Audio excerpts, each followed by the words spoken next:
Olá, bom dia.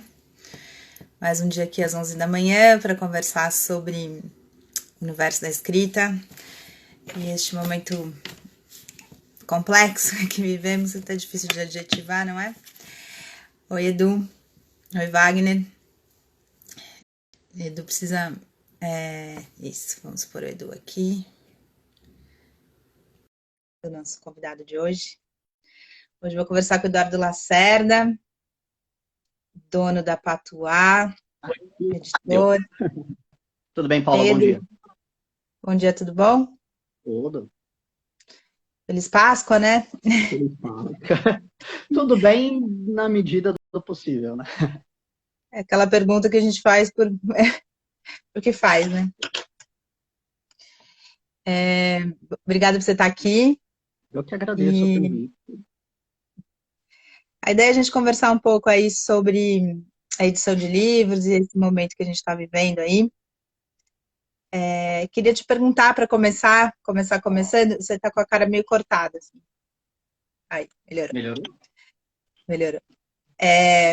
Como é que tá a questão da edição de livros nesse momento? Como é que vocês estão pensando? Como é que vocês estão levando esse dia a dia aí complexo para todo mundo, mas para uma editora, como é que tá isso? Então, eu vou começar falando um pouco do mercado, né, geral, e depois o caso da Patois. Ontem Uhum, foi anunciado que a Companhia das Letras decidiu cancelar todos os lançamentos de maio, né? Então eles já não vão fazer nenhum lançamento, parece que eles tinham 37 títulos que seriam lançados em maio, e isso vai ser não cancelado, mas provavelmente adiado até que a situação seja normalizada. Saraiva e uhum, Cultura, nos últimos anos, já vem num processo de recuperação judicial, né? E uhum, agora, com a pandemia, estão fechados, já disseram que não vão honrar o compromisso de pagar as editoras. Eles estão aí na casa dos milhões devendo para as editoras, desde grandes editoras até algumas pequenas também. Eu sei que a editora Nós, Reformatório, que são editoras um pouco menores, também estão com.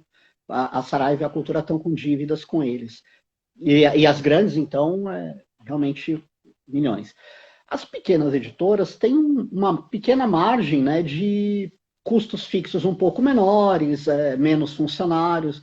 Então, a gente está conseguindo manter o trabalho, a continuidade desse trabalho, vendendo online. Então, acho que todas criaram algum tipo de promoção.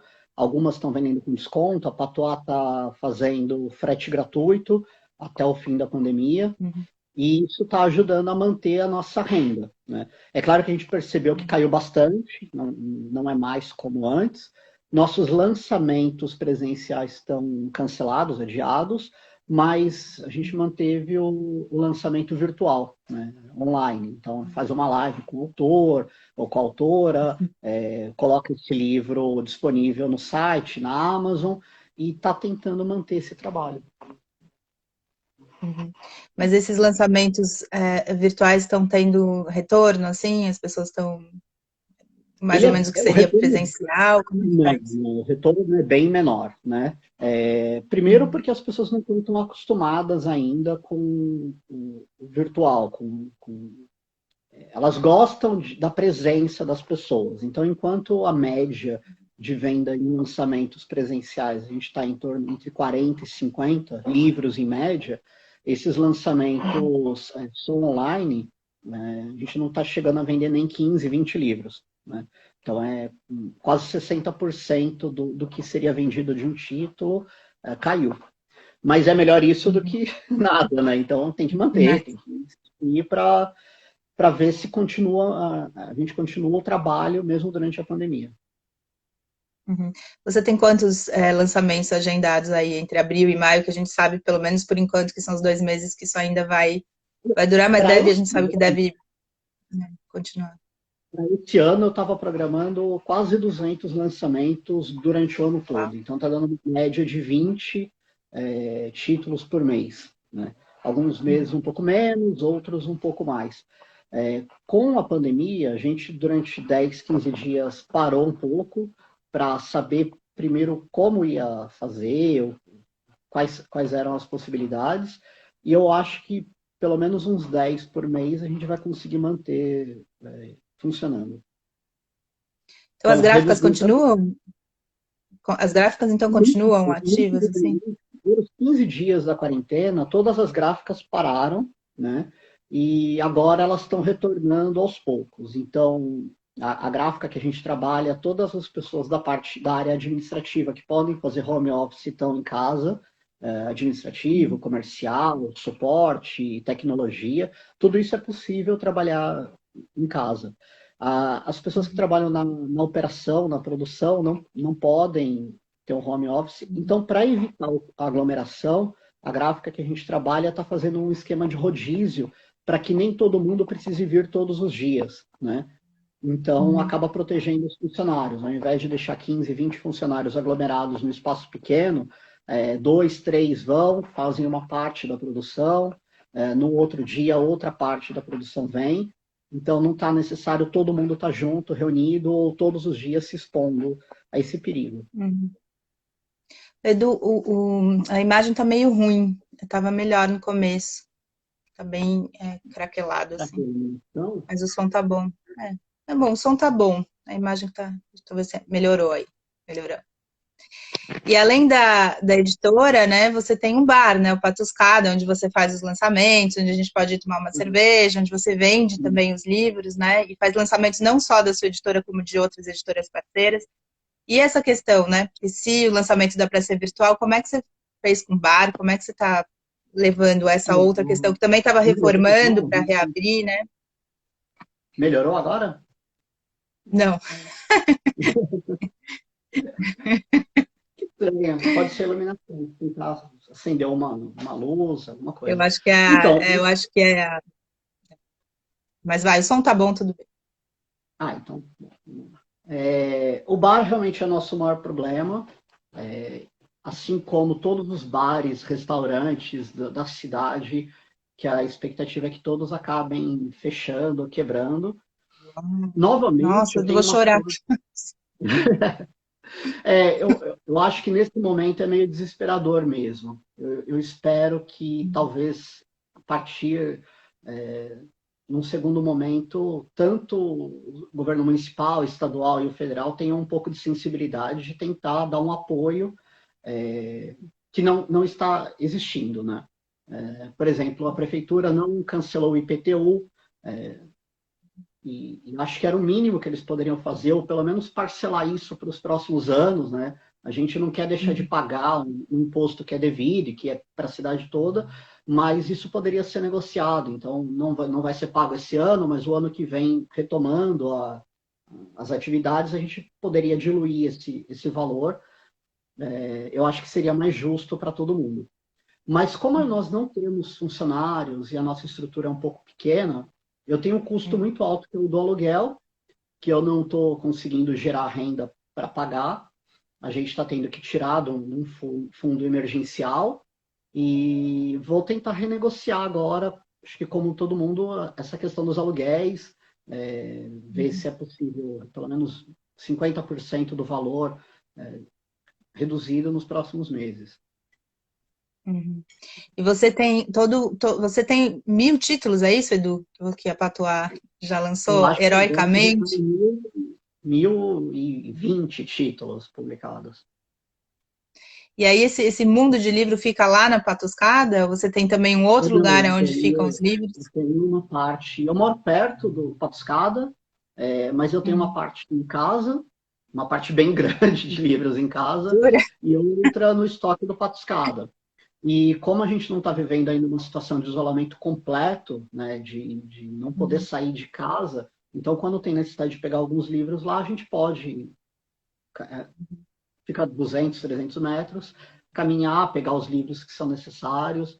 A gente também tem evitado ir aos correios todos os dias, que era uma coisa frequente, então agora eu tenho acumulado durante 2, 3 dias e nós vamos fazer o envio via correios, né? Para evitar também expor as pessoas dos correios que não puderam parar com a quarentena. Uhum. Eu tenho algumas perguntas aqui que as pessoas fizeram para você.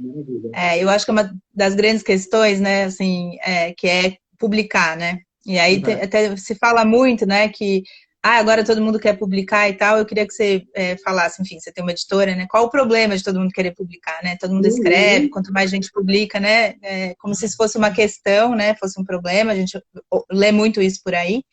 E aí a Cida perguntou o que te faz escolher entre um livro e outro. Eu queria que você falasse um pouco quantos livros mais ou menos você recebe aí por mês e como é que você consegue, dentro desse universo tão grande, escolher os livros. Qual é o Então, critério? a primeira questão, né, se existe algum problema todo mundo querer publicar, não. Eu acredito que a literatura é um direito, e assim como a literatura é um direito, você escrever literatura, produzir arte também é um direito. E a partir desse direito as pessoas querem publicar livros, né? Eu acho que o nosso maior problema é o país, enquanto país, não ter formado leitores.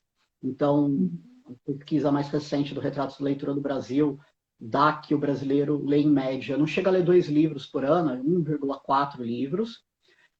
Os livros didáticos entram nessa conta, Bíblia e gibi entram nessa conta. Então, se a gente pensar livro, eu não acho que gibi não seja leitura, né? Eu até estava falando com uma amiga hoje pelo Facebook. Eu acho que sim, o HQ é uma leitura, super literatura. O problema é que não dá para considerar você ler uma tirinha de 3 quadrinhos da Turma da Mônica enquanto você está esperando a consulta no médico e falar numa pesquisa que você leu. Ou a Bíblia também é um dos pilares da literatura ocidental, mas você não pode, porque durante uma missa, um culto, leu 3 versículos, falar que você leu a Bíblia, né? Então a questão está muito mais numa quantidade, no aprofundamento, do que ser Bíblia ou ser de quadrinhos. Então, nós temos muito poucos leitores, pouquíssimas livrarias. Há alguns anos, o João Varela, da editora Lote 42, disse que o Brasil tem mais pet shop, o Brasil não, São Paulo tem mais pet shops do que livrarias.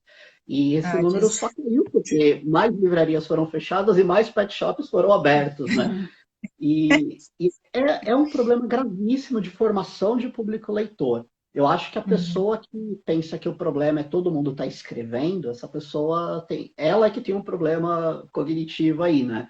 É um direito, as pessoas podem sim publicar, assim como elas podem tirar fotografia com celular, fazer um pequeno documentário com uma câmera artesanal, amadora. Acho que tudo isso é direito, né?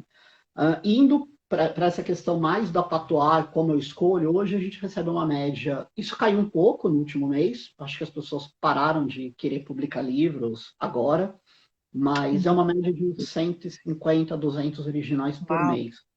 Por Eu mês, todo publico mês? todo mês. Caramba. É um pouco sazonal. Então, por exemplo, janeiro, eu acredito que as Tem pessoas têm essa meta. Não, tem mais.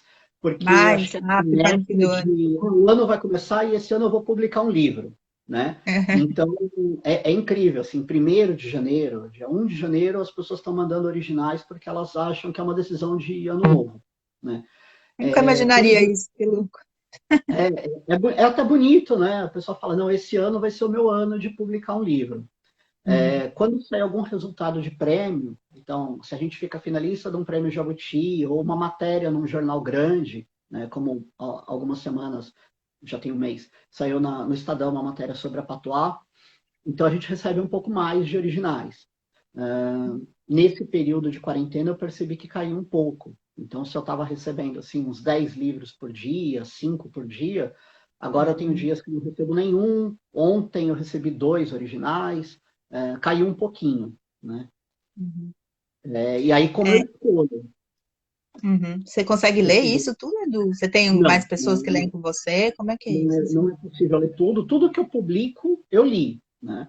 Agora, o que chega, primeiro eu faço uma triagem. Então, aqueles livros que são livro espírita, religioso, não que eu tenha alguma coisa contra, mas não é o foco da Patois, né? Então, deixando isso bem claro. Por exemplo, livros de negócios, educação, acadêmicos, tudo isso a gente já faz uma primeira triagem. A partir disso sobra literatura, e a literatura eu tento pelo menos abrir o livro, ler os primeiros poemas, ou o primeiro conto, ou o primeiro trecho do romance, e a partir disso pensar se aquilo pode ir em frente ou não, né? E nisso eu erro bastante, né? Não tem como você ter uma noção se um livro é bom ou não, lendo só 2 ou 3 poemas. Às vezes o livro melhora muito depois do terceiro, mas é Só uma maneira fazendo que eu uma criei. parte aqui, uma vez teve um editor que me falou que fazia uma leitura vertical do livro. Abrir e fazia seja lá o Ah, que for isso. eu acho que dá para fazer isso também. Você lê os 2 primeiros poemas, depois um poema do meio, depois o último. Uhum, Não é o ideal, mas a gente também trabalha com o que é possível, né?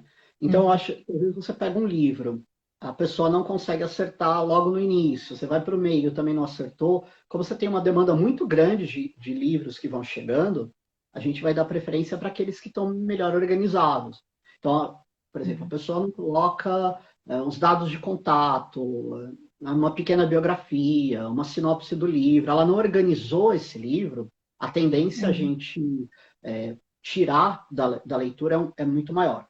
Então, hoje eu uhum, recebi um original que o autor mandou 80 poemas separados, ele não está no arquivo único, ele mandou 80 arquivos.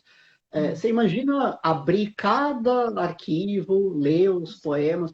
A pessoa não teve uma preocupação em ter um projeto para o próprio livro. Eu acho que isso é importante. O artista, né, o escritor, pensar que o livro também é um projeto dele, é uma obra dele. E antes de apresentar uhum, para um editor, ele tem que pensar em estruturar isso, né? uhum. Só uma parte que é importante dizer que não é isso que você está falando de organizar, não é a parte exatamente gráfica, né? Te mandar Não, capa, essas coisas. Não é disso que você está falando, né? Você está falando da não, não. estrutura do pensamento que ele tem para o próprio texto, né? Para a própria ideia de livro, né? A parte de edição é nossa depois. Pensar em capa, a estrutura do livro. Mas eu acho que pelo menos você organizar a maneira como você vai apresentar esse livro para a editora, eu acho que o escritor tem que ter essa preocupação.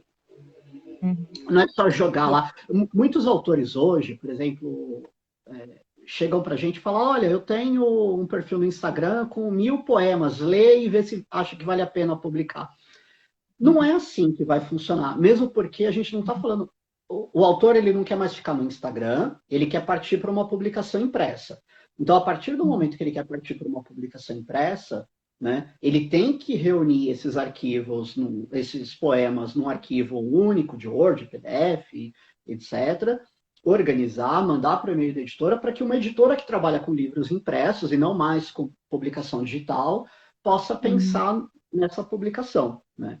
uhum. E as pessoas misturam muitas mídias, né? Então a gente recebe muitos contatos, a pessoa manda uma mensagem pelo Instagram, ela complementa depois pelo Facebook, depois vem pelo WhatsApp, elas vai misturando essas mídias mesmo, essas Uhum. plataformas. A Laís está falando que é muito bom o seu esclarecimento, para ela poder acho que entender essa questão. Aí tem duas perguntas que têm a ver um pouco com a mesma coisa que você falou da questão de leitores, né? Esse problema, esse Uhum. gargalo aí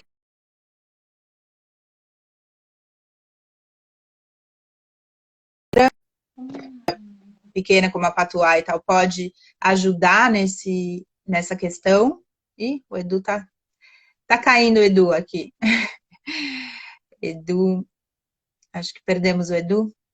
Vamos ver se ele volta aqui. Enquanto ele volta, a gente está conversando. Acho que voltou. Já voltou. Agora voltou. É. Então, eu estava falando que o Wagner estava perguntando o que que uma editora. E aí eu também queria te perguntar como é que a gente chama? Uhum. Pequena, alternativa? Como é que você adjetiva a sua editora?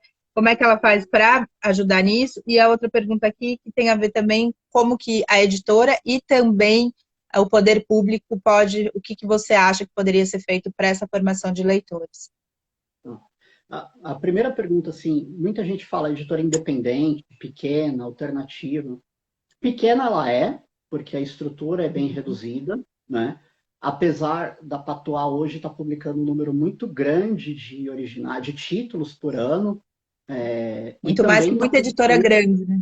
muito mais do que uma editora grande, mas ao mesmo tempo a gente também faz tiragens pequenas, né? Então, muitas vezes uma editora grande vai publicar 50 títulos no ano, mas eles vão ter uma tiragem de 10 mil exemplares, 2 mil exemplares. Eu publico 200 títulos no ano e a tiragem média não passa de 100, né? Então, continua sendo uma editora pequena. E quando a gente fala em editora independente, eu sempre falo independente em relação ao quê? Primeiro, A gente não é totalmente independente. Eu dependo dos autores, dos leitores, da nossa equipe, então, os ilustradores. No nosso caso, eu tenho 3 ou 4 ilustradores. Leonardo Matias, que continua com a gente, que é o ilustrador principal, tá desde o do 5º livro da Patois. Maravilhoso. Maravilhoso, já deve ter feito mais de 900 capas para gente, projeto gráfico. Então, não dá para falar que não sou dependente dele. Mas essa questão da independência está muito mais relacionada com a liberdade criativa que uma pequena editora tem, né? Ela não tem que dar respostas, como, por exemplo, uma Companhia das Letras ou uma Todavia, para um investidor de um banco que em algum momento vai querer um retorno daquilo que é publicado. Então, não é que eles são melhores ou piores, é que existe uma lógica dentro de uma grande editora que tem também a ver o seguinte, a editora não tem só o investidor, ela tem 100 funcionários que ela precisa pagar todos os meses. Ela não pode virar para aquele funcionário e falar, esse mês a gente vai publicar só poesia para vender 30 exemplares e eu não vou pagar o salário de vocês. Ela precisa pagar. Eu tenho uma margem muito maior de falar, vamos apostar nisso, né? Porque não é que eu não vou pagar o salário do meu funcionário, mas eu só tenho um funcionário. Então é muito mais fácil lidar com as escolhas criativas. Então essa independência, que é sempre muito relativa, vem disso, da minha liberdade maior por ter menos pessoas dependendo desse trabalho e eu também poder escolher melhor. Acho que é isso. Qual era a segunda pergunta? A segunda pergunta era como é que uma editora, então, pequena como a sua, pode ajudar nessa questão que você falou do gargalo de formação de leitores. E também uma outra pergunta que veio, né, para complementar essa, é o que também o poder público pode fazer. Como é que você vê essas duas pontas da questão da formação do leitor? A questão do poder público é que o Brasil nunca teve um projeto de formação de leitores. Ele teve um político, né? Esse projeto de não formação. E ele vem desde do Brasil colônia. Você pega assim, formação do livro, a história do livro no Brasil, em outros países até da América Latina. Enquanto Portugal achava que os nossos indígenas e os negros não precisavam saber ler, né?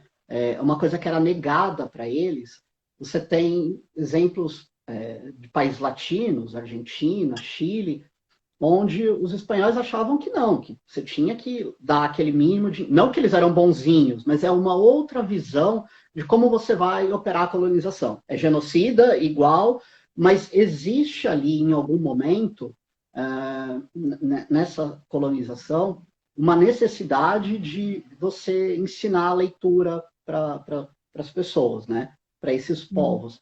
E no Brasil, não, isso era negado, ele continuou sendo negado, a gente vai passando por várias ditaduras que também censuram o livro e as artes.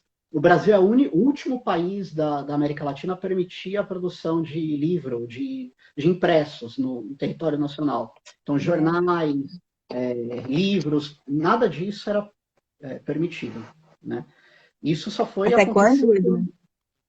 quando a família real vem de Portugal. O Dom João permite a produção, ainda sob censura, mas trazer prensa para o Brasil, né?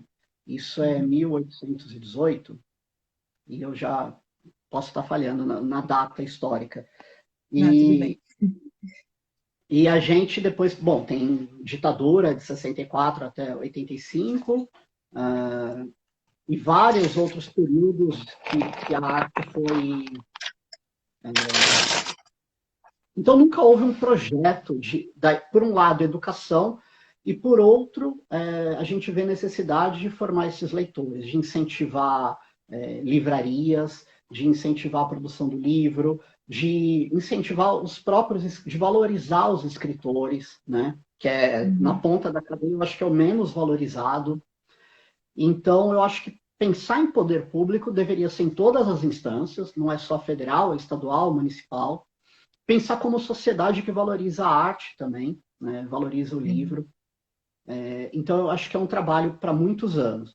O Ricardo Terto, que é um escritor que eu adoro, eu acho que lançou um dos melhores livros de contos no ano passado, num bate-papo, ele falou, se você pensar, por exemplo, há 20 anos atrás, 20, 30 anos atrás, qual era a população de fumantes do país, né? Reduziu 60%. Se você é capaz de, sem proibir, tirar um hábito das pessoas, por que não incentivando, criar um hábito nas pessoas que é o de elas se tornarem leitoras, disso ser socialmente bonito, agradável, valorizado, estimulado, né? Uhum. E realmente eu acho que sim, se a gente hoje decidir que quer formar leitores, é possível em poucos anos, talvez em uma década, melhorar esses índices muito, assim, dobrar o número de livros lidos pelos brasileiros, fomentar a educação, mas tem que começar agora, e eu não estou vendo perspectiva, ainda mais com a pandemia, de ter Ó, começado. realmente. E aí, a outra questão é como é que a Patuá, qual o trabalho para fazer para aumentar esse número de leitores? O que que você pensa, o que que você faz, se há esse pensamento? Então, a publicação do livro, facilitar a publicação, já ajuda o livro a chegar a mais pessoas. Quanto mais fácil, quanto mais você aproxima o livro das pessoas, mais elas vão querer ler. Então a gente passa por muitas coisas bonitas, assim. As pessoas vão no lançamento de livro pela amizade com o autor, né? Ou autora. E a gente vê assim, por exemplo, quem está no lançamento de livro? Os amigos e a família. Muitas vezes alguém da família que nunca leu um livro vai no lançamento de livro e compra outros títulos da editora, ou fala, nossa, nunca tinha lido um poema e agora gostei, vou querer ler outros. Então, acho que também facilitar a publicação e aproximar o livro das pessoas é uma maneira de estimular a leitura, né? A gente também estimula clubes de leituras. Nos últimos anos, a gente viu esses clubes de leitura Leia Mulheres. Eu acho que tudo isso, que essas atividades que estão acontecendo pelo país, os slams, saraus, de alguma maneira a gente tenta apoiar. Nossas autoras participam de alguns clubes, muitos autores participam de saraus. A gente tenta ir nas feiras, pequenas feiras como Casa das Rosas, Feira Miolos, na Maria de Andrade, tá com o livro e aproximar ele do leitor, né? É um trabalho de guerrilha, do dia a dia, de estar nas redes Amiguinho. sociais, formiguinha. Mas é claro, Então, não vai essa mudar a realidade do país como um todo. Mas se cada pequena editora fizer isso e tem feito, a gente muda sim o cenário. o Genilson, não sei se é esse o nome exatamente, Genilson, mas falou que está lá em Pernambuco vendo a gente, né? Então, Uhum. acho que todas essas. E aí, você falou dessa questão do espaço, né, físico, né? Isso de aproximar o Uhum. leitor do livro e a questão, digamos, entre aspas, de uma festa, que é um lançamento, né? Acho que talvez de poder, sei lá, ter cerveja para quem quiser, ou ter esse espaço de celebração, cujo Sim. o espaço central, né, que a figura central é o livro, é isso que você está falando um pouco, que também modifica, né? Então não é isso de você ter a patuscada, acho que ajuda nessa questão também, né, da pessoa estar lá fisicamente, pegar o livro com a mão, né? E aí dentro disso eu queria que você falasse um pouco dessa questão do livro virtual, né? Aí, Kindle, sei lá, não sei nem esses nomes, que eu nunca nem vi um desses. Mas e-book, né? Como é que você vê essa questão? Falaram que ia ser a grande questão e parece que não foi, né? Essa questão do livro físico, de poder pegar com a mão, né? Da gente ter cheiro, ter projeto gráfico, enfim. Sim, e esse seu livro é maravilhoso. É um dos meus preferidos. Eu acho que o e-book é uma outra plataforma e a gente não pode falar mal de outras plataformas. É uma outra possibilidade do livro chegar às pessoas, né?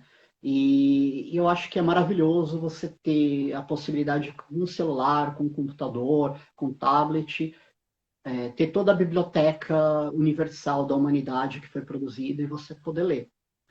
Agora, o que acontece? Não é só a leitura. Autores e editores e pessoas que trabalham com livro querem monetizar isso. A gente quer viver disso, é o nosso trabalho.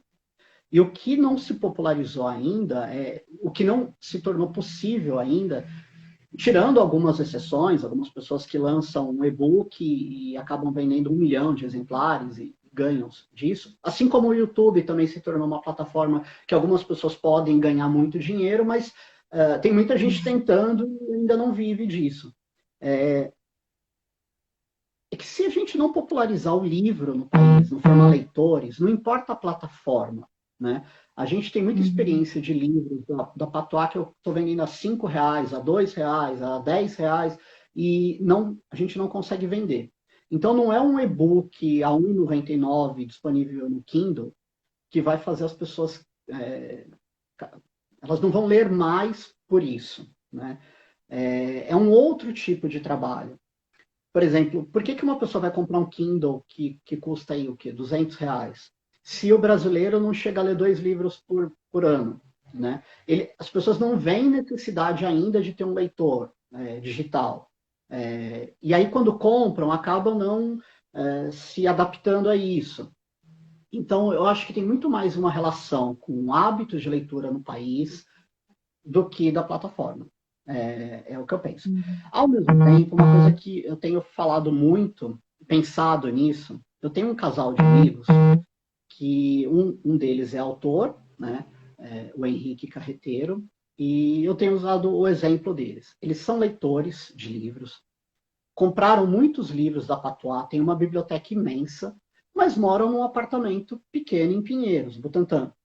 E não cabe mais livro ali.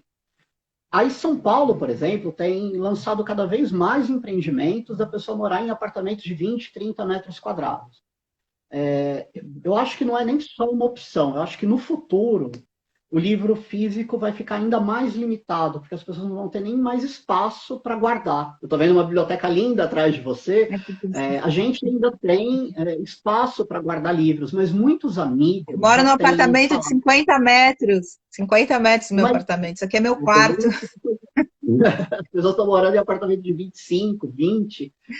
Eu acho que talvez no futuro elas vão ter cada vez menos espaço para guardar o livro. E eu tenho ouvido das pessoas assim, eu não quero livro nem de graça porque eu não tenho onde guardar. Então, eu acho que não é assim, se o e-book é melhor ou pior, se pegou ou não. É uma nova tecnologia que vem chegando, as pessoas vão se adaptando, vão sentindo necessidade, e talvez no futuro mais pessoas vão fazer uso sim. Não acho que o livro impresso vai acabar agora, não é isso que a gente está vendo, mas quando a gente fala de futuro, a gente está falando aí de mais 100 anos, 3 gerações, né? E então, assim, eu não vou ver o livro impresso acabar, né? Nem eu, graças a Deus. É, mas quando ele chegar a acabar, não vai ser de uma hora para outra e não vai ser algo traumático e nem ruim, necessariamente ruim. Eu acho que se esse índice de livros lidos daqui 100 anos estiver em 7, 8, e não tiver mais Por nenhum ano. livro impresso, eu acho que é melhor do que a gente ter o livro impresso e ele não está chegando para ninguém. Né? Acho que o importante é a literatura e não exatamente onde você está lendo isso. A plataforma. Tá, Para mim é difícil essa equação, mas tudo bem, bacana que você tem essa visão. Tem uma polêmica aqui que o Olívio, ele falou que quando você estava falando da questão das suas escolhas para o livro, parecia que era algo de mão única, que era sua, bom, eu, como se não fosse meio uma parceria, né? Que teria um interesse mútuo também do autor com a Patuá. Então, eu queria que você explicasse um pouco mais essa sua ideia de parceria, né? Que eu acho que a Patuá tem muito, né? Eu sei, porque eu tenho 4 livros com você. Como é que é essa sua visão de parceria com o autor? Né? Eu acho que talvez isso não tenha ficado tão claro aqui para o Olívio. Eu tenho que explicar também o modelo de publicação da Patois. A gente, desde que começou a editora, decidiu nunca cobrar pela publicação dos escritores. Então, o autor não vai chegar para mim e falar, olha, eu tenho R$ 2.000 e quero publicar um livro. É claro que a gente já fez alguns livros pagos, né? Mas nunca porque a pessoa quis pagar, e sempre porque o livro já era bom e por algum motivo ela tinha aquele recurso, ganhou um PROAC, ganhou um prêmio, como a Micheline Viruns, que ganhou um prêmio da Petrobras, com o livro Nossa Tereza, e depois ganhou o Prêmio São Paulo de Literatura. Então, acho que essa questão da parceria está muito mais assim. Se o autor tem um bom livro na mão e eu tenho uma editora que quer publicar esse livro, a gente, claro, pede a parceria do autor de organizar um lançamento, de dizer que o livro existe, de chamar as pessoas, mas não é uma parceria de que o autor tem que contribuir financeiramente. Então, já que eu estou apostando nesse autor, a escolha, no fim, não é uma via de mão única, de mão dupla. Primeiro, o autor escolheu a editora, porque ele me mandou o original. E depois eu tenho o livro desse autor. O autor escolhe aceitar a minha proposta de publicação. Então, ele assina um contrato. Eu proponho uma capa. Então, sempre existe um diálogo. né? Com os escritores, com as escritoras. Então, acho que a parceria é essa, é um diálogo, e nós estamos fazendo algo para o bem do livro. Uhum. Não sei se eu respondi, se era isso que ele estava perguntando. Acho, acho que sim, Mas, vamos no ver. fim, como eu tenho que escolher, e é a minha editora, a escolha é nossa. Eu acho que Uhum. isso é natural. Se eu recebo 300 originais por mês e só posso publicar 20, mesmo que os outros 280 sejam excelentes, a minha palavra não é definitiva sobre o que é bom ou ruim. Ela é Uhum. definitiva sobre o que é bom ou ruim para publicar naquele momento, porque eu posso me arrepender ou decidir depois mudar de ideia, na minha editora, sob aquelas condições. Mas a minha palavra não define a vida de um autor. Quantos autores eu deixei de publicar e Nossa, depois muito. encontro muitas editoras e estão felizes. E eu acho que, é claro que nesses 9 anos de editora, eu já passei por experiências do tipo, recusei o livro de um autor e o autor foi para outra editora e nunca mais olhou na minha cara. Ok. Como já aconteceu de recusar o livro de um autor, ele publica por outra editora, aí o segundo livro, o segundo ou terceiro livro dele, ele volta a me procurar, e eu falo, poxa, legal, agora eu quero fazer. Então, é assim, Uhum. não existe uma obrigação que me coloque assim, ou você publica o meu livro ou a gente fica de mal. É até meio ingênuo, infantil, né? A gente está falando de trabalho, de arte, de literatura. Em algum momento você pode decidir não fazer aquele trabalho, e no outro você fala, poxa, vamos trabalhar juntos, né? É, não vejo problema nisso. Certo. Sempre vai ter uma questão subjetiva, já que, né, que você tem que escolher entre 150 livros, né? Você vai ter um olhar para isso, né? Não tem muito como. O Gustavo perguntou sobre a questão de novas edições, que às vezes um livro fica muitos anos sem ser editado, demora muito, às vezes tem vários livros que as pessoas procuram e não estão editados. Como é que é essa questão de fazer novas edições do livro? Como é que acontece esse Então, trabalho? Gustavo, a gente tem uma possibilidade muito legal, que é o que possibilitou que essas editoras pequenas pudessem aparecer, que é a impressão digital. Então, a maior parte das pequenas editoras trabalham com reimpressão a partir de 10 exemplares, né? Então, o livro nunca vai ficar esgotado. O primeiro livro que eu publiquei, o Carta Branca, da Juliana Bernardo, eu devo ter ainda em estoque 4 ou 5 exemplares. Se isso esgotar e a autora quiser manter o livro na editora, daqui 30 anos eu tenho condições de reimprimir mais 10, mais 20, mais um, mais dois, né? Então, hoje a gente não vê mais o livro ficar esgotado e precisar de uma reedição. Por quê? Porque até 10 anos atrás, para compensar para uma editora fazer uma edição comercial e botar no mercado um livro, só valia a pena se ela fizesse uns 1.000 exemplares. 500 no mínimo, mas 1.000 era o ideal para chegar num valor bom de venda, né? Explicando rapidamente, por exemplo, a gente coloca uma livraria, que era o único canal de distribuição há 10 anos atrás, considerando que a internet ainda estava engatinhando, ou não era, a compra pela internet não era tão utilizada, uma livraria fica com 50% do preço de capa de um livro. Então, hoje, se eu Nossa. faço um livro bonito, bom, com custo de R$ 6, você imagina assim, se eu vendo ele a 38 na livraria, a editora só vai receber 19. Se só para imprimir está custando 6, se eu faço 10 exemplares e o livro passa a custar 12, já não vale mais a pena. Então, o que acontece? Há 10 anos atrás, ou a editora reimprimia 1.000 de cada vez, e nem sempre existia demanda para vender mais 1.000, né? Às vezes você fala, poxa, o livro está esgotado, eu quero.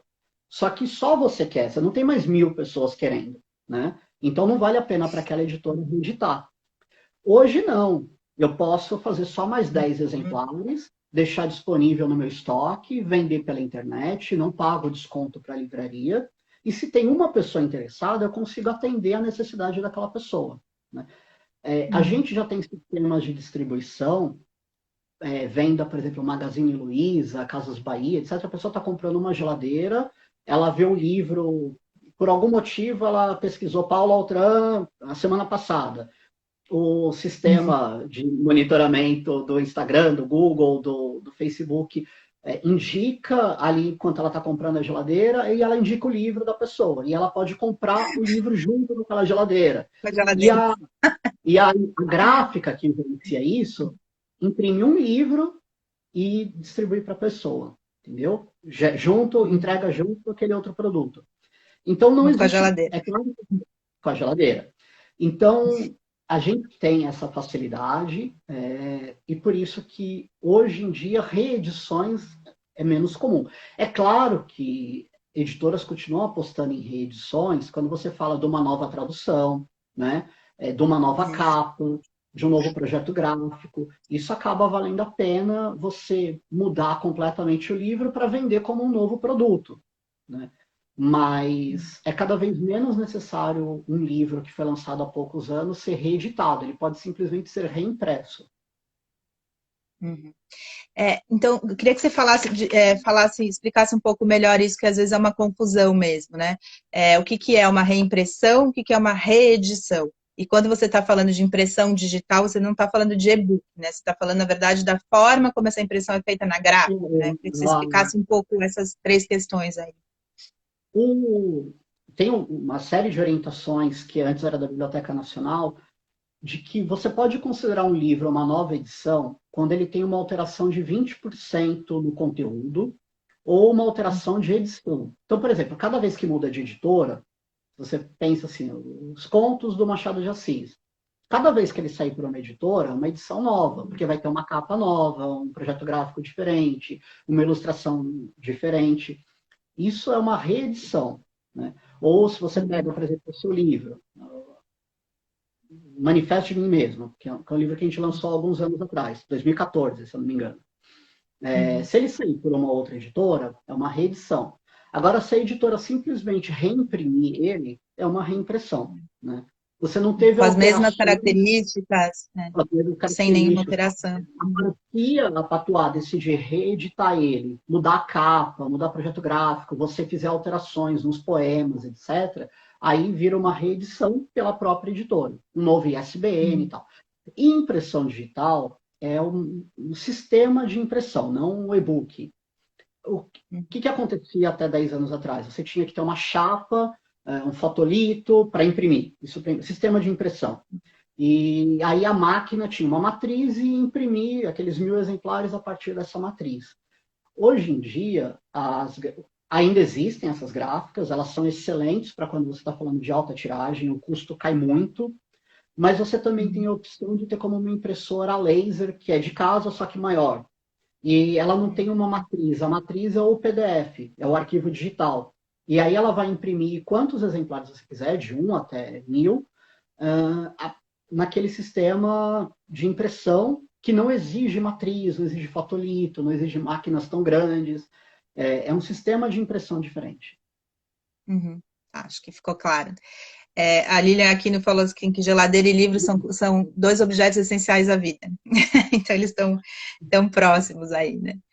Eu queria que você falasse um pouco para você, né, Edu? Assim, eu te conheci lá na Casa das Rosas, trabalhando lá, acho que na produção, né? E aí, de repente, você estava com uma editora, e de repente, nesses 9 anos, a Patois entrou com uma importância super grande aí, né, nesse universo das editoras pequenas, como a gente está falando, não independentes. Por que você foi fazer essa editora? A gente sabe que não é fácil viver, quer dizer, não é fácil hoje em dia viver de nada no Brasil, mas enfim, não é algo que, né, a gente fala, eu vou fazer uma editora aqui, né? Então, aí a gente pode pôr aqui, a Dani está perguntando qual é o teu maior sonho com a Patois, que a gente pode pôr junto com essa questão. Por que ter uma editora? Por que continuar com a editora? Muitas vezes você coloca, eu vou fechar a editora, eu vou para o interior, não aguento mais. Por que você persevera 9 anos com ela? O que é ter uma editora? O que significa? Por quê? E juntando aqui a Dani perguntando qual é o seu maior sonho, né? Então, eu acho que eu não planejei ter uma editora. O meu sonho de criança era ser professor, por amar literatura. Eu vim de uma casa com poucos livros, mas alguns livros, e sempre fui muito curioso. Então, acho que sim, nasci com essa curiosidade, com esse interesse pela leitura. Meus pais saíam de casa e eu ia mexer nos livros deles, e eles tinham desde Machado de Assis. Então, com 12 anos, eu não vou falar que eu entendia, não era um garoto prodígio, nada disso, mas existia a curiosidade de saber o que estava ali, sem entender nada, né? Porque quando fala isso, a pessoa acha, 12 anos já estava lendo o Sartre. Não, não é isso. Estava lendo, mas sem entender nada. Existia uma curiosidade de o que é isso, o que é o livro, né?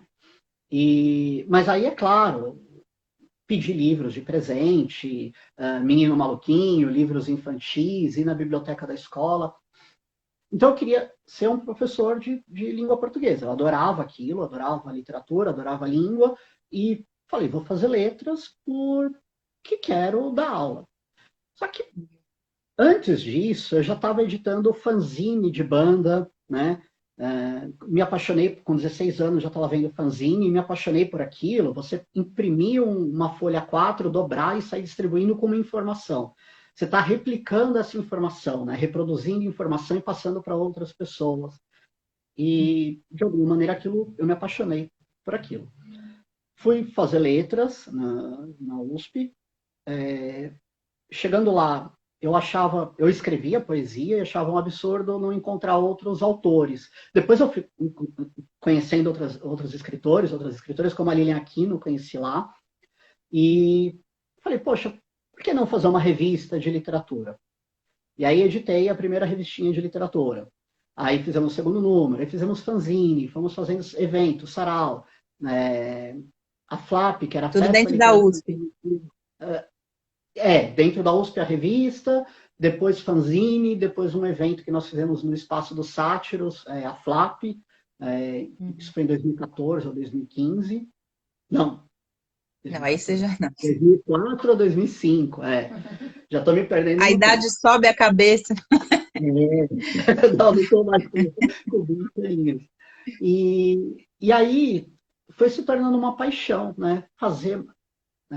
Fazendo a primeira revista de literatura junto com a Andréa Catropa, que editava comigo, a gente pensou, e se a gente montasse uma editora? Né? Ia chamar Pindaíba. A gente tinha até um slogan, eles gastarão os últimos centavos para publicar os primeiros livros. Né? E não deu certo. Naquela época, para montar uma editora, o investimento era muito alto. Né? Como eu falei, bom, você tinha que fazer uma tiragem de 500 exemplares, 1.000 exemplares, e não era possível. E aí eu continuei com a revistinha, com o jornal, as coisas foram acontecendo, fui trabalhar na Casa das Rosas. E aí, trabalhando no programa São Paulo, no Estado de Leitores, eu trabalhava num projeto de incentivo à leitura e à literatura do governo do Estado. A gente ajudava a fazer esses projetos de incentivo à leitura, instalação de bibliotecas no interior do Estado. Era um projeto muito legal. E aí o marido da minha chefe, que trabalhava na editora Edra, falou, Edu, a gente comprou uma impressora e a gente vai conseguir imprimir a partir de 50 exemplares para a editora Edra. E vai fazer trabalhos para outras editoras. Se você tiver alguma coisa para imprimir, manda aí. E eu não tinha editora ainda. Isso foi em 2010. Eu falei, bom, agora eu vou criar a editora que eu queria. Eu passei o ano 2010 inteiro aprendendo a criar uma editora, uma empresa. Não é fácil, porque eu vim da área de letras e você aprender a montar empresa, tirar CNPJ, em junta comercial, em cartório, etc. E aí as coisas vão acontecendo, né? 2011, em fevereiro, nós publicamos o primeiro título. O primeiro ano eu só lancei 19 livros. Aí no segundo ano já fui para 30 e pouco, no terceiro já para 70 e agora 200. Então, acho que a história tem sempre um comecinho, vai devagar. A gente não pensa muito, vou chegar nesse ponto. A gente começa. É tipo o coronavírus, né? Vai indo exponencialmente. Progressão geométrica. Ai, ai. A Mel veio falar oi. Ah, que linda. O Wagner perguntou. Desculpa, não ouvi o que você falou. Né, tinha perguntado qual era o sonho, que eu sonho com a Patois. Eu acho que ajudar na formação de leitores é uma obsessão que eu tenho. Ajudar a criar outras editoras. Nesse período de 10 anos, eu ajudei algumas pessoas a montar a editora. Ajudei, assim, dar um pequeno suporte de, olha, tire ISBN aqui, você faz tal coisa aqui. O mérito de ter criado sempre é da própria pessoa que fez isso. Mas se ela não precisar passar pelo que eu passei, você ensinar um pouco o caminho das pedras, o trabalho dela também vai facilitar um pouco e ela vai poder fazer algo ainda melhor, né? Então, eu acho que ajudar na formação de leitores, na formação de outras editoras, eu acho que a cultura do Brasil desenvolve muito quando eu vejo, por exemplo, o Natan Matos, que é editor da Moinhos. Ele é um rapaz, um homem nascido no Ceará, Fortaleza, que está fazendo doutorado em Belo Horizonte, montou uma editora com a esposa em Belo Horizonte e está publicando pessoas do país inteiro. Olha como a nossa cultura cresce, né? Você tem uma vivência de uma pessoa que é do Ceará, que mora em Minas, que está publicando alguém de Porto Alegre. Uma editora de Porto Alegre publica alguém que está no Maranhão, né? Eu acho que isso fortalece muito a nossa cultura, a circulação, que é sempre um entrave, a distribuição é sempre um entrave nas artes, né? Produzir é muito fácil, mas fazer circular sempre foi o nosso gargalo. E então eu tenho esse sonho de ajudar nessa dinâmica de circulação, de facilitar as coisas para as pessoas. E aí, dentro da Patois, você tem um pouco esse olhar também, né? De poder não publicar só o eixo Rio-São Paulo, não publicar só homens. Tem essa questão também da publicação de mulheres, que você já falou algumas vezes, né? De poder meio contrabalançar o número de homens e mulheres. Tem um outro olhar aí, não só para aquilo que você gosta, né? Que você acha bom, mas também tem esse olhar. Eu queria que você falasse um pouco disso também, desse conceito de escolha. Então, desde o início da editora, nós colocamos como uma meta publicar o mesmo número de homens e mulheres. E isso de não ficar limitado ao eixo Rio-São Paulo tem também várias questões. O primeiro ano da Patois, eu só publiquei pessoas de São Paulo. Por quê? Porque as pessoas estão mais próximas, eu posso acompanhar o lançamento.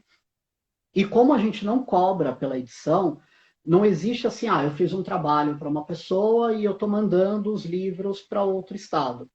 A gente sempre teve essa coisa, eu estou mandando, confiando que a pessoa vai vender e vai pagar esses livros que foram vendidos, né? Uhum. Existe o risco da pessoa não pagar, como já aconteceu algumas vezes. Mas a partir de 2012, um dos primeiros livros foi do Linaldo Guedes, que morava em João Pessoa, agora montou uma editora, né, também, e está em Cajazeiras, que é sertão da Paraíba, uma outra cidade do interior ali, está como editora, e como o Linaldo eu já conhecia da Casa das Rosas, e eu falei, poxa, quero expandir também, quero publicar autores de outros estados. Então, a partir do segundo ano, começou a ser uma preocupação da Popular. Não se limitar só a São Paulo, Rio, publicar autores e autoras de outros estados, homens e mulheres e autores e autoras de outros estados. Hoje também é uma preocupação a gente conseguir publicar autores e autoras negros, né? Acho que é um número muito baixo, é um número muito baixo dentro da Patois, apesar de a gente ter alguns nomes como Edmilson de Almeida Pereira, a Zaine Lima, o Carlos Orfeu, a Poliana de Almeida Ramos, ainda é um número muito baixo e é uma preocupação como fazer isso, né? Até um convite, se vocês conhecerem autoras negras, autores negros que queiram publicar, a gente tem uma receptividade muito grande. Mas não é uma preocupação assim, eu preciso publicar mulheres só porque são mulheres. A literatura produzida pelas mulheres é maravilhosa, é excelente. Se você não é um completo babaca e lê aquilo como literatura, só isso já é suficiente para você publicar o mesmo número de autores e autoras.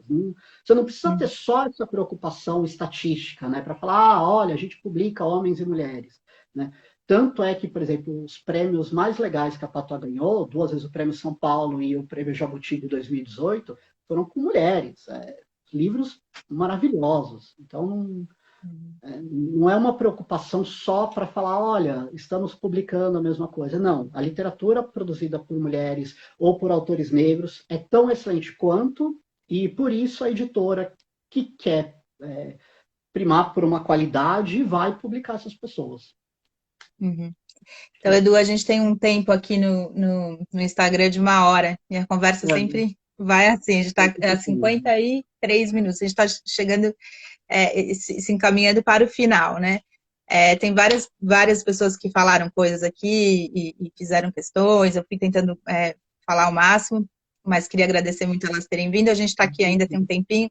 Eu queria que, para a gente se encaminhar aqui para o fim, você falasse o que neste momento dá para as pessoas, muita gente fala isso, né? Eu tenho visto, como é que dá para ajudar as pequenas editoras, as livrarias, enfim, como é que dá para fazer algum trabalho aí para ajudar a Patois a passar por esse momento complexo? Se você continua aceitando livros, enfim, como é que vocês estão pensando para passar por essa pandemia? A gente não sabe exatamente o tempo que isso vai durar, né? Como é que dá para fazer essa parceria com vocês? Primeiro, eu acho que eu sou muito sensível a que está todo mundo passando dificuldade. Então, quando a gente fala assim, comprem nossos livros, eu sei que para a maior parte das pessoas também estão perdendo trabalho, não estão trabalhando, a renda foi reduzida. Então, aqueles que tiverem possibilidade ainda de comprar um livro para dar de presente, sim, façam isso, vocês vão ajudar as pequenas editoras, não só da Patois, mas de dezenas de outras pequenas editoras. Comprem das livrarias pequenas, várias livrarias de bairro que foram surgindo. Acho que ajuda bastante quando você compra de uma livraria pequena e não de uma grande rede que já tem milhões, bilhões e não divide com os funcionários, né? Eu acho que o primeiro passo é esse. Acho que para toda a economia do país, comprar do pequeno produtor, do pequeno empresário, da pequena empresária, é mais inteligente do que ficar dando dinheiro para quem já tem muito dinheiro e, apesar de ter muito dinheiro, está mandando gente embora, né? A gente, por exemplo, não mandou o nosso funcionário embora, não pretende fazer isso. Agora, sobre publicação, a gente vai manter, não dá para parar o trabalho, só que a gente criou uma regra que nunca teve na Patois de que pedir que os autores que queiram fazer a publicação durante esse período garantir uma venda mínima de 30 exemplares, que é o mínimo para a gente pagar os custos de uma edição, né? Então, a pessoa não está pagando a edição, mas ela tem que pensar assim, nesse período, eu consigo fazer circular esse número mínimo de livros, né? Se ela acha que não é possível, eu acho que vale a pena esperar o segundo semestre, o ano que vem. Se ela acha que não, a minha vida ainda está numa normalidade, meus amigos ainda estão numa normalidade, minha situação permite trabalhar um livro nesse momento, então ótimo, vamos fazer o livro, ela assume esse compromisso de que os últimos lançamentos que nós tivemos aconteceu isso, as pessoas se comprometeram, conseguiram tranquilamente, o frete está gratuito, então fizeram essa venda não de mão a mão, né? Porque ninguém vai sair para vender mão a mão, mas amigo, estou lançando o livro, quer conhecer? Arroba em arroba, né? De arroba em arroba, não de mão em mão. Então existe um empenho. A gente nunca pediu ou exigiu que as pessoas fizessem isso, mesmo porque enquanto a gente tinha gente vendendo 10 exemplares, outros estavam vendendo 150. Mas nesse momento ninguém está vendendo 150, mas então a gente fala, olha, é o momento, você acha que o momento de lançar o livro é agora? Ok, a gente lança, a gente vai continuar o trabalho. Só pensar nisso, você vai também expor a editora a publicar o teu livro sem garantia de que vai ter um retorno, então acho que é melhor esperar até tudo isso passar, né? E realmente os autores têm sido muito compreensivos, tem dado certo, assim. Bacana. E aí, só para terminar, vocês estão lançando um... editorapatois@gmail.com para mandar o original. Desculpa, fala de novo que não deu para escutar direito. Quem quiser mandar o original, editorapatois@gmail.com. Tá. E aí, para a gente terminar, vocês estão lançando um novo selo, é isso? Ou é uma outra editora, que é o Gataiada? Gataria. Gataria, desculpa. Isso. A Priscila Gunutzmann, que é minha companheira e esposa, que vai coordenar esse novo selo. A gente pretende publicar alguns gêneros que não são trabalhados pela Patois, como literatura infantil ou infanto-juvenil, livros acadêmicos, mas também poemas, contos, romances que, como a decisão é dela, acho que muitas vezes a pessoa manda para a Patois e eu falo, olha, eu não quero publicar isso. Ela lê e vai ter uma outra visão. Então, é meio que colocar assim... outra editora, é a mesma editora, o CNPJ é o mesmo, o contrato é parecido, etc., mas é uma outra pessoa tendo as decisões sobre o que vai ser editado, né? Então, é aquilo que acho que o Oswaldo perguntou no começo, a tua palavra é você que decide? Acho que não, a gente decide, mas não deveria, a Priscila vai decidir, ela vai decidir por outras escolhas. Tá certo, tá acabando aqui o tempo que a gente tem, acabando a bateria, acabando tudo. Eu queria agradecer a presença. Agradecer a presença do Edu, agradecer um monte de gente que veio. E, bom, a gente vai ter muita conversa pela frente, tem muita gente aqui falando coisas. A gente retoma num outro momento. Parabéns pelo seu trabalho, pelos 4 livros que a gente publicou junto. Gente, obrigado, e a gente viu? se vê. Tchau. Tchau, até amanhã. Até.